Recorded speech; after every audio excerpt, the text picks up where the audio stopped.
భారతదేశానికి యుగ పురుషుడిగా వికసిత్ భారత్ మహాసంకల్పానికి దూరదృష్టి గల రూపకర్తగా ధర్మాన్ని, భారతీయ శాశ్వత నాగరికత విలువలను పరిరక్షించడంలో ఆచంచల నిబద్ధతను కనపరుస్తూ తన దూరదృష్టి గల నాయకత్వంలో 140 కోట్ల భారతీయుల ఆశయాలకు నూతన స్ఫూర్తినిచ్చి దేశాన్ని అపూర్వ ప్రగతి పథంలో వేగంగా ముందుకు నడిపిస్తూ ఆత్మనిర్భరత స్ఫూర్తిని, జాతి గొప్పతనాన్ని మరింత బలోపేతం చేసి ప్రపంచ వేదికపై భారతదేశాన్ని ఆత్మవిశ్వాసంతో కూడిన గౌరవప్రదమైన స్థానం నిలబెట్టిన మన గౌరవ ప్రధానమంత్రి శ్రీ నరేంద్ర మోదీ గారికి మన రాష్ట్ర ప్రజలందరి తరపున హృదయపూర్వక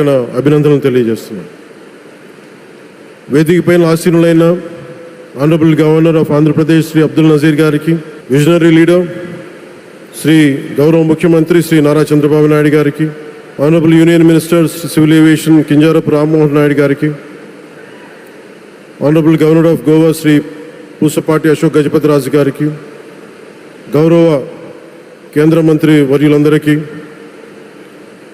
సోదర సమానులు శ్రీ నారా లోకేష్ గారికి, ఈ కార్యక్రమానికి విచ్చేసిన గౌరవ మంత్రివర్యులు, పార్లమెంట్ సభ్యులు, శాసనమండలి సభ్యులు, శాసనసభ్యులు, విశిష్ట అతిథులు, ప్రజాప్రతినిధులు, ప్రభుత్వ అధికారులు, మీడియా మిత్రులకి అందరికీ, భారీ సంఖ్యలో విచ్చేసిన ప్రజలందరికీ, అలాగే ఈ వేడుకను వివిధ మాధ్యమాల ద్వారా వీక్షిస్తున్న ఆంధ్రప్రదేశ్ ప్రజలందరికీ, దేశ విదేశాల్లో ఉన్న భారతీయులందరికీ నా హృదయపూర్వక నమస్కారాలు తెలియజేస్తున్నాను.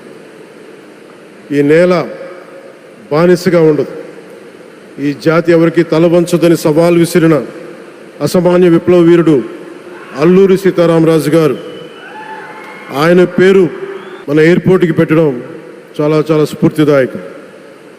As we dedicate this airport to the people, one thought comes to my mind.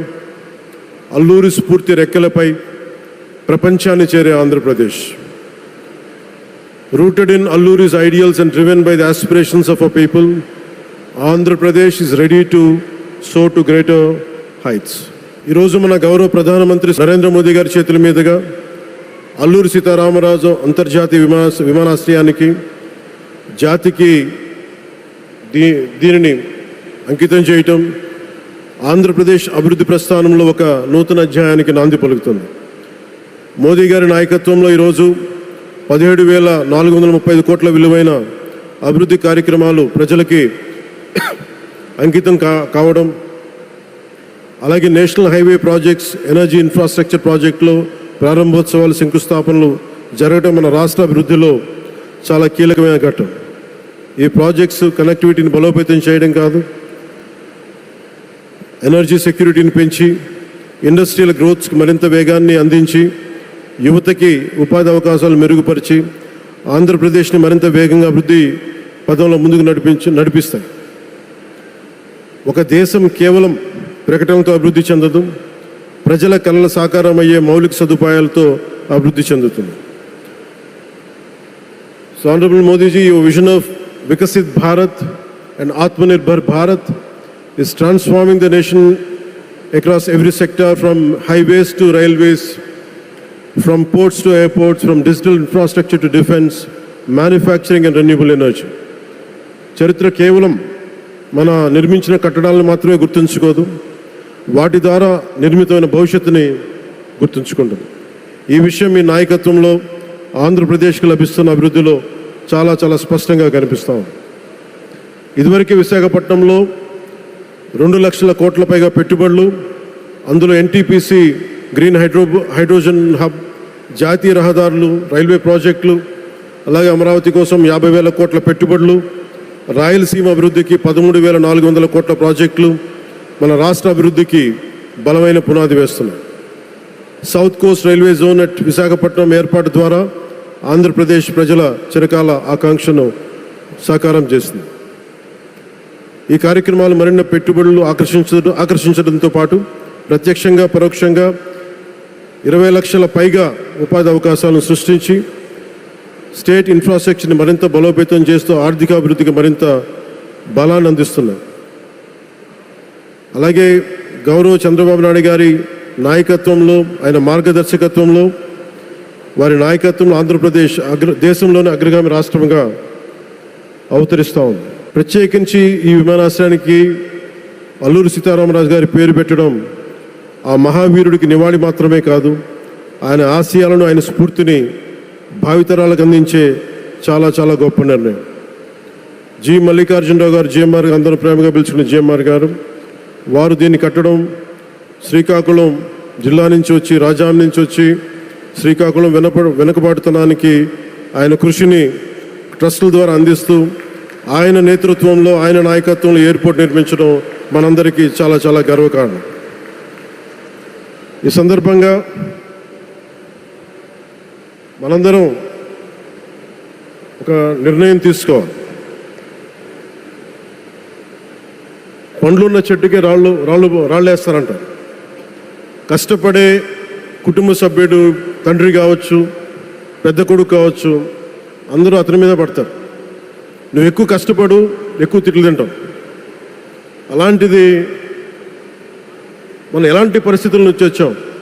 భారతదేశం ఒక పరిస్థితిలో బంగారాన్ని కూడా తాకట్టు పెట్టుకునే పరిస్థితి వచ్చింది. అలాంటి పరిస్థితుల నుంచి దశాబ్దం పైనుంచి మూడోసారి ప్రధానమంత్రిగా ఆయన ఈ రోజున మన దేశాన్ని నడిపిస్తూ ఉన్నారు. అలాంటి ప్రధానమంత్రిని చాలామంది ఆయన మీద మాట్లాడుతూ ఉంటే, ఆయన్ని అనకూడని మాట్లాడుతూ ఉంటే నా గుండె కదిలించేసింది, నా కన్నీళ్ళు వచ్చినాయి, బాధ వచ్చింది. దేశం కోసం కష్టపడే వారికి ఇవా చివరికి మనం ఇచ్చేదే. కొత్త తరానికి ఏం తెలుసు? ఆయన పడ్డ కష్టం. ఒక్కరోజు కూడా సెలవు తీసుకోలేదు మన ప్రధానమంత్రి గారు. ఈరోజు పెట్టుబడులు వస్తున్నాయి మనకి, ఒక్కరోజు కూడా సెలవు తీసుకోలేదు. శత్రు దేశాలు, మన అభివృద్ధికి ఈర్ష్యపడే పశ్చిమ దేశాలు, వీటన్నిటినీ తట్టుకొని ఒకవైపు విదేశాల్లో ఉండే శత్రువులతో పోరాడాలి, దేశాన్ని అభివృద్ధి పదంలో తీసుకెళ్దామంటే అంతర్గత శత్రువులతో పోరాడాలి.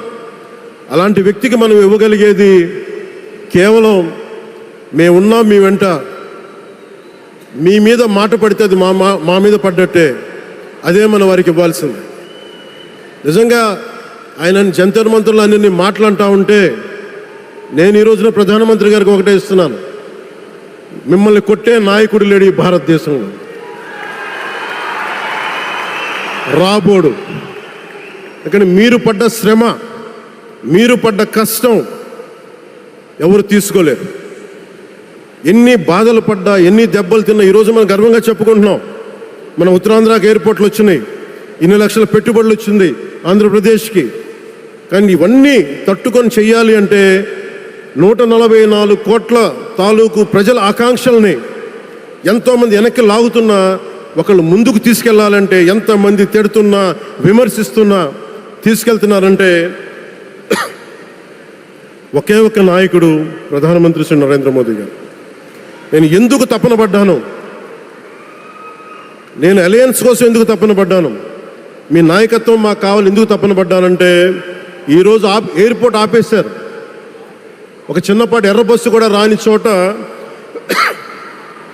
ఎయిర్పోర్ట్ అవసరం లేదన్న వ్యక్తులకి సమాధానం ఇదే. ఇన్ని వేల మందికి ఇన్ని వేల కోట్ల పెట్టుబడి వచ్చింది అంటే ఆశీస్సులు కావాలంటే, దేశం కోసం నిలబడే నాయకుడికి మన అండగా ఉంటే ఏం జరుగుద్ది అంటానికే ఈ భోగాపురం ఎయిర్పోర్ట్ ఈరోజు ప్రారంభోత్సవం నిలువెత్తు నిదర్శనం. ముఖ్యంగా